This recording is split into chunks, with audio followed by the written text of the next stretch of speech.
and said they were going to look at. We asked them who was going to start this week, and they said, "Don't know. We're going to look at the film."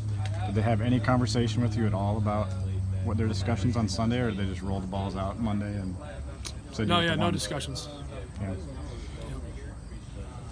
What are you seeing from Nevada on film? Yeah, young team, new staff, so it's kind of limited with tape. But from what they have, the 3 games they have played this year,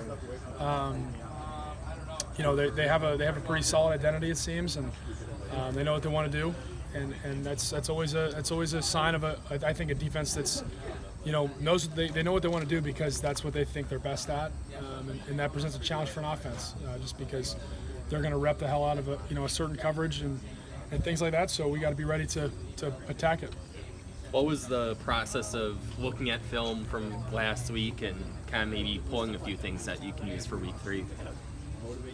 I mean, it's the same as always. You watch the tape, either good job or hey, you need to do this better. And then, if there's any kind of patterns, then you make it a point of emphasis the week of practice, and then you move forward. Football's football, but a lot of the guys have said that they're looking forward to Saturday night because of the atmosphere at Kinnick, that it's different for a night game. Would you agree with that?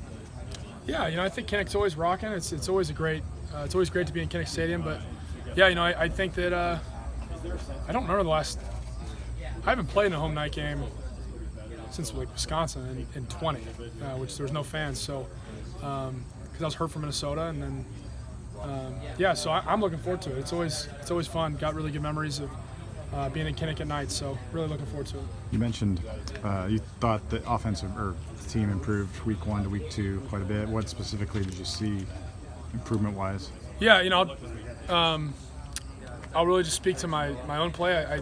My grade sheet was, had quite a few less minuses and more pluses.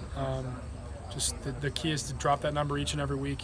And that's the goal, and that's just the process. Is that each week I'm going to improve, we're going to improve, but I'll let the other position groups talk about their own improvement and that kind of thing, because I'm really just trying to focus on my position and my play.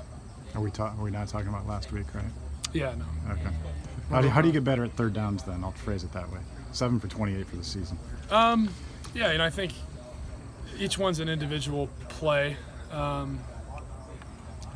It's kind of.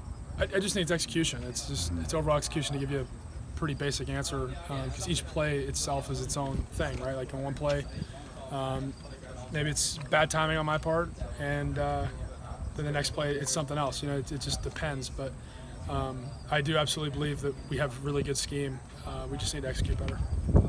Fundamentally, have you been able to make some shifts since last week? I'm just my footwork's my biggest thing, and I'm working the hell out of it. When you say footwork, are you talking about everything, or just sliding to make a throw, like buying more time for yourself? What do you mean by footwork? So our offense now has very explicit drops. Like it's very Bill Walsh-esque. Like it's you throw this route on the plant, you throw this on the hitch, and this on a reset, right? So the issues I have are when I'm off that clock. That's the only thing that's what's really showed up consistently, and that's what I'm working on.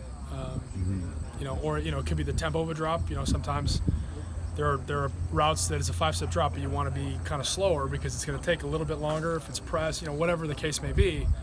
It's just little intricacies of that. Just still working through it. It's kind of new. It's very new. So just that's part of the process. Again, it's just I had a lot less than I did week 1 and week 2, and the goal is to have a lot less week 3, and then hopefully in the future there's none.